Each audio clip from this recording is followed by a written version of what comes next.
नमस्कार, सुबह के 9 बजने वाले हैं। वक्त है 9 की 9 खबर का और मैं हूं आपके साथ विभा उपाध्याय। खबर समस्तीपुर सदर अस्पताल से, जहां पर पोस्टमार्टम कर्मचारी द्वारा शव देने के बदले कथित तौर पर 50,000 रुपए मांगने और परिजनों की ओर से चंदा मांगने के मामले में प्रशासन अब हरकत में आ गया है और इस आरोप का खंडन किया गया है। प्रभारी डीएम और सिविल सर्जन ने कहा है कि पुलिस ने शव की पहचान नहीं होने की स्थिति में 72 घंटे के लिए पोस्टमार्टम हाउस में शव को सुरक्षित रखा था, जिसे सिर्फ पुलिस को ही सौंपा जा सकता था। यही वजह है कि पोस्टमार्टम कर्मचारी ने परिजनों को कागजात बनवाकर लाने को कहा और 50,000 रुपए मांगने की बात पूरी तरह से गलत है। इस मामले में डीएम ने कमेटी का अब गठन किया है।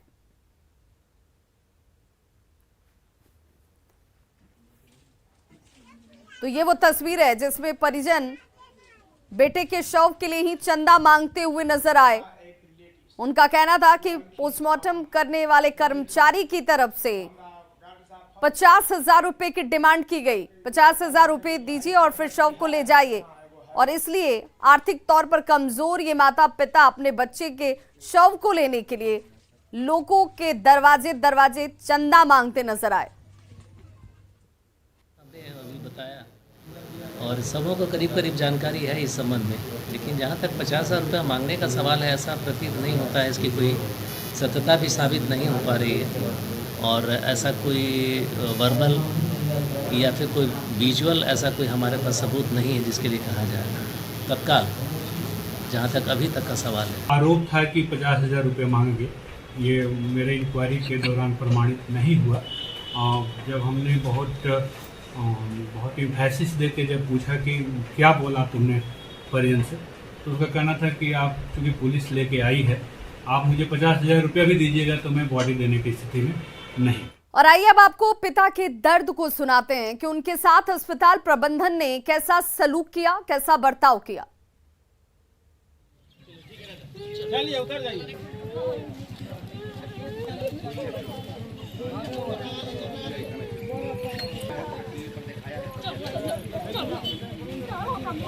कहता है कि हम 50,000 रुपया लेंगे तब लहास देंगे और नहीं तो जाओ।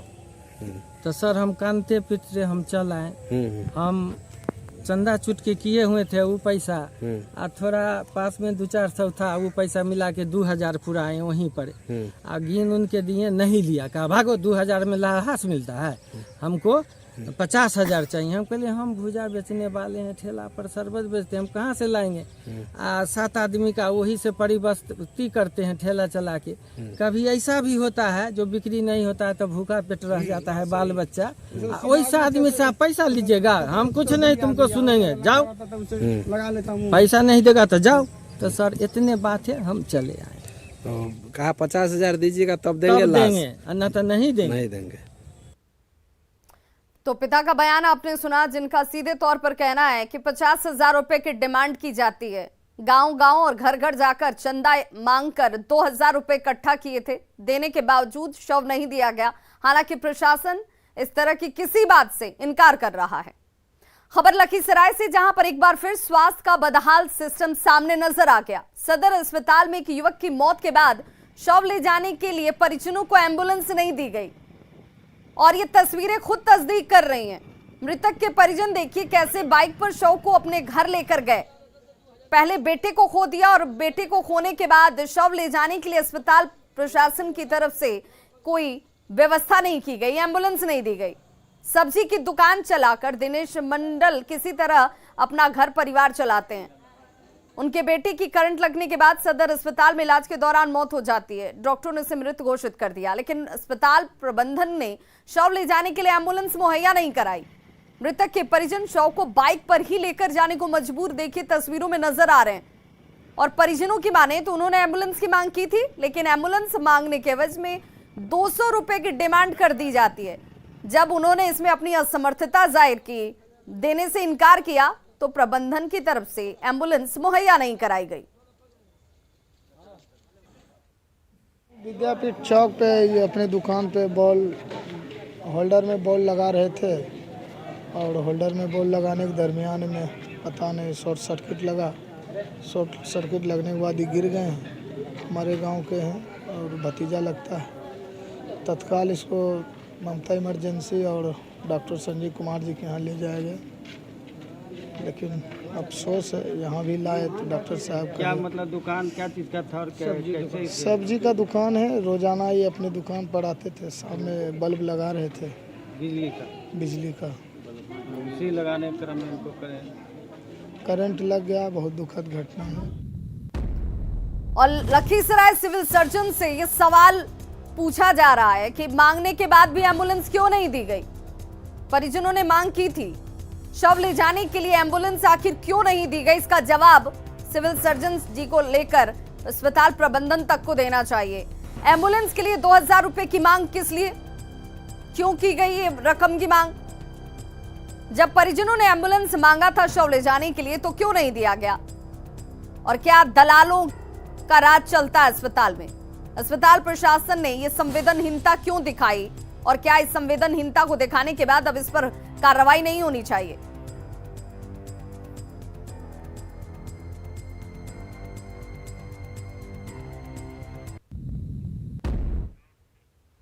और बड़ी खबर इस वक्त रांची से आ रही है, जहां पर कई ठिकानों पर आईटी की दबिश इस वक्त रांची में होती हुई। रांची चर्च कॉम्प्लेक्स अपर बाजार में रेड इस वक्त डाला जा रहा है। रांची में कई ठिकानों पर एक साथ आईटी की टीम की तरफ से कार्रवाई की जा रही है, जिसमें चर्च कॉम्प्लेक्स अपर बाजार में ये कार्रवाई इस वक्त रेड के तौर पर होती हुई। कांकेर रोड में भी आईटी की टीम मौजूद है, छापेमारी को अंजाम दिया जा रहा है।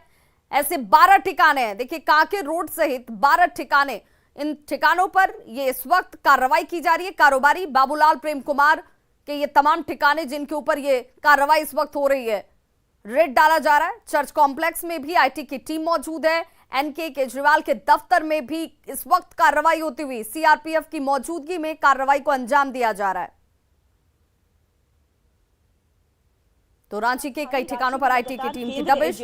स्वच्छता अभियान जारी है और ऐसे में इस वक्त हम मौजूद है रांची के चर्च कॉम्प्लेक्स में, जहां पे आयकर विभाग की छापेमारी जो है वो सुबह से ही शुरू हो गई है। साथ ही साथ आपको बता दें कि आयकर विभाग की छापेमारी जो है आईआरबी की टीम की मौजूदगी में हो रही है, यानी आयकर विभाग ने लोकल पुलिस की कोई मदद नहीं ली है। आईआरबी की टीम में ये पूरी छापेमारी हो रही है और तस्वीरों के माध्यम से देख सकते हैं कि चर्च कॉम्प्लेक्स के एनके केजरीवाल नाम के चार्टर्ड अकाउंटेंट है, जिनके दफ्तर में ये छापेमारी चल रही है। और छापेमारी के दौरान आयकर विभाग की टीम जो है कई डॉक्यूमेंट्स खंगाल रही है, डायरीज खंगाल रही है। साथ ही साथ पैसे की लेन देन की जो एंट्री हुई है उससे लेकर के भी उसके भी जो डॉक्यूमेंट्स है वो लगातार आयकर विभाग की टीम खंगाल रही है। हार्ड डिस्क का भी पता लगा रही है। और साथ ही साथ एक अहम जानकारी आपको दे दें कि टीम के साथ एक स्पेशल टीम आई है, फॉरेंसिक टीम, जो इलेक्ट्रॉनिक गैजेट्स को खंगाल रही है। ऐसे में अब देखना ये होगा कि आखिर आयकर विभाग की ये कार्रवाई जो है वो कहां तक बढ़ती है और इसकी जद में कौन कौन आते हैं। कैमरा पर्सन संजीव तिवारी के साथ कोमल बहल, न्यूज 18 रांची।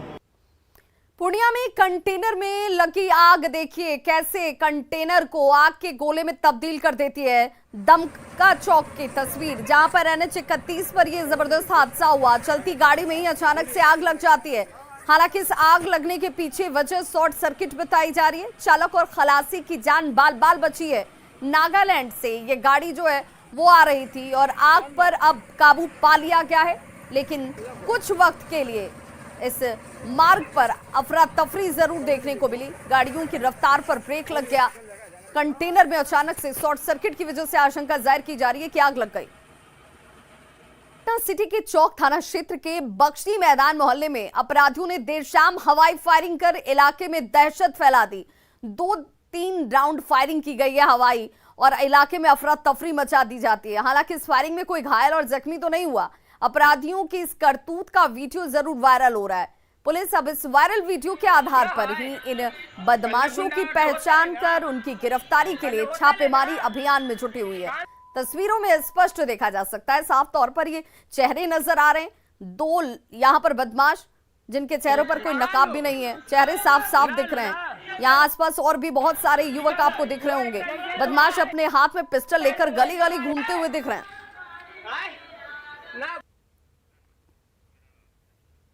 और बड़ी खबर सीवान से, जहां बारात देखने के दौरान छत का छज्जा ही गिर गया, जिससे 2 लोगों की मौत हो गई, जबकि करीब 25 लोग घायल बताए जा रहे हैं। सिसवन गांव में यह बड़ा हादसा हुआ है। बारात देखने के दौरान छज्जा गिरने से 2 लोगों की मौत हो गई है, 25 लोग घायल बता रहे हैं। इनमें से कई की स्थिति गंभीर बनी हुई है। द्वार पूजा के दौरान यह हादसा होता है। देखिए कैसे शादी समारोह वाला घर और वहां पर मातम पसर जाता है, क्योंकि छज्जा गिर गया और इस छज्जे के गिरने की वजह से कई लोग इसकी जद में आ गए। गांव में अफरा तफरी का माहौल देखा गया। घटना सिसवन थाना क्षेत्र की है और भागड़ गांव में ये बारात आई हुई थी। बारात एमएच नगर हसनपुरा थाना क्षेत्र के धूमन नगर गांव बताया जा रहा है, जहां पर पहुंची थी और घायलों का इलाज इस वक्त सिवान के सदर अस्पताल में चल रहा है, जिनमें कई की हालत गंभीर है। बारात लग रहा था द्वार पर और छत पर लोग थे और छाजा टूट कर गिर गया और नीचे भी आदमी थे, ऊपर से भी थे। दोनों आदमी घायल हो गए सब। कितने आदमी घायल हैं? घायल कम से कम 30 आदमी है, 2 आदमी शायद मौत हो गई है। जी जी। जमशेदपुर का सिद्धगुड़ा इलाका कल गोलीबारी से थर्रा उठा। यहां दोस्त पर ही घर में घुसकर दोस्त की गोलियों से भूनकर हत्या करने का आरोप लगा है। घटना सिद्धगुड़ा थाना क्षेत्र के पोस्ट ऑफिस के पास की है। मृतक का नाम मनप्रीत था। बताया जा रहा है कि मनप्रीत सिंह के घर में घुसकर 3 युवकों ने जानलेवा उसके ऊपर हमला किया। घायल मनप्रीत को अस्पताल ले जाया गया, जहां इलाज के दौरान उसकी मौत हो गई। बताया जा रहा है कि मनप्रीत पर हमला करने वाला उसका खुद का दोस्त राहुल है। किसी बात पर इन लोगों के बीच कहासुनी हुई थी और कहासुनी देखिए कैसे हत्या में तब्दील हो जाती है। राहुल सिंह ने इस घटना को अंजाम दे दिया, अपने दोस्त की जान ले ली। पुलिस अब इन अपराधियों की धरपकड़ में जुटी है। मेरी मम्मी मेरे को फोन की कि राहुल सिंह, अक्षय सिंह, गौरव गुप्ता ये आया है, ठीक है। ये लोगों घर गेट में लात मार के ये लोगों अंदर घुसा है और गोली मार दिया लोगों, ठीक है। उसमें से अक्षय सिंह जो था कलिका सिंह का बेटा है, ठीक है। ये कलिका सिंह का बेटा है। वो लोग उसका छोटा बेटा बोला है जो कर रहा होगा कर लेना, देख लेंगे बाकी जो होगा। क्यों मारा गोली? ये कुछ आपसी में लोगों था एक साथ। अब कुछ आपसी कुछ विवाद हुआ था, उसमें कि लोगों हट फिर अपना चले गया था पंजाब, ठीक है। तो उसके बाद ये लोगों पंजाब चले गया। इसके बाद कुछ नहीं आता, आया था कुछ मिलने के लिए। सिद्धगुड़ा पोस्ट ऑफिस मैदान के पास जो है एक घर में कुछ लोग जो है तोड़फोड़ की घटना की है और गोलीबारी की घटना की है। हम लोग उसमें एक मनप्रीत नाम का व्यक्ति था जिसको हम लोग हॉस्पिटल लाए और उसके बाद अग्रिम कार्रवाई की जा रही है। कौन था बंदा गोली चलाने ये वाला? पता किया जा रहा है। घर वालों के द्वारा बताया जा रहा है राहुल और कुछ लोग का नाम बता रहे हैं। बड़ी खबर मुंबई से आ रही है, जहां पर बांद्रा में बिल्डिंग गिर गई है। एक शख्स की मौत हुई है जबकि 16 लोग घायल बताए जा रहे हैं। बांद्रा में यह हादसा हुआ है जहां पर बिल्डिंग जो है वो जमींदोज हो गई और इस जद में आकर एक मजदूर की मौत हुई है जबकि 16 लोग घायल बताए जा रहे हैं। शास्त्री नगर में यह मकान बन रहा था। राहत और बचाव का कार्य लगातार किया जा रहा है। राहत और बचाव कार्य की ये तस्वीरें आपके सामने हैं। बिहार के रहने वाले ये सभी मजदूर बताए जा रहे हैं जो यहाँ पर इस कंस्ट्रक्शन के काम में लगे हुए थे। मुंबई के बांद्रा इलाके में देर रात तकरीबन 12:30 बजे का वक्त जब एक 3 मंजिला इमारत भरभरा कर गिर जाती है। इस घटना में एक व्यक्ति की मौत हुई है, 16 अन्य गंभीर रूप से घायल बताए जा रहे हैं और घायलों को फिलहाल नजदीकी अस्पताल में ले जाया गया है। घटना बांद्रा के शास्त्री नगर इलाके की और घटना की जैसे ही सूचना मिलती है, देखिए दो पहले तस्वीरें आप देखिए। पहली ये तस्वीर है जहां पर अचानक से हादसे का शिकार मजदूर होते हैं, अफरा तफरी देखी जा सकती है और वहीं दूसरी तस्वीर इस वक्त राहत और बचाव का कार्य भी किया जा रहा है।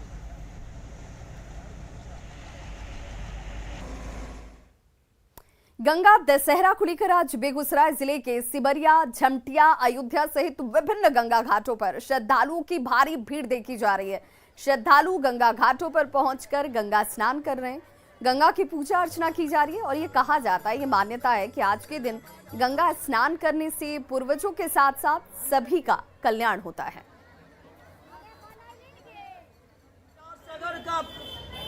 वंशज भागीरथ ने अपना वंशजों को मुक्ति कराने के लिए गंगा को यही तिथि को तपस्या कर धरातल पर लाए और इस तिथि को जो भक्तजन गंगा में स्नान करते हैं अपना पूर्वजों को भी मुक्ति दिलाते हैं। तो आज गंगा दशहरा है और हर साल ज्येष्ठ मास में शुक्ल पक्ष की दशमी तिथि को गंगा दशहरा का शुभ पर्व मनाया जाता है और इस दिन मां गंगा की पूजा अर्चना का विधान है। इस दिन घर के मुख्य दरवाजे में द्वार पत्र लगाने की भी परंपरा है। मान्यता है कि आज के दिन मां गंगा धरती पर अवतरित हुई थी। मां गंगा की धरती पर आने के बाद राजा भगीरथ के पूर्वजों को मोक्ष की प्राप्ति हुई। गंगा दशहरा के मौके पर श्रद्धालु गंगा में डुबकी लगा रहे हैं और पूजा अर्चना कर रहे हैं। पटना के गांधी घाट से ज्यादा जानकारी दे रहे हैं हमारे सहयोगी अमित कुमार।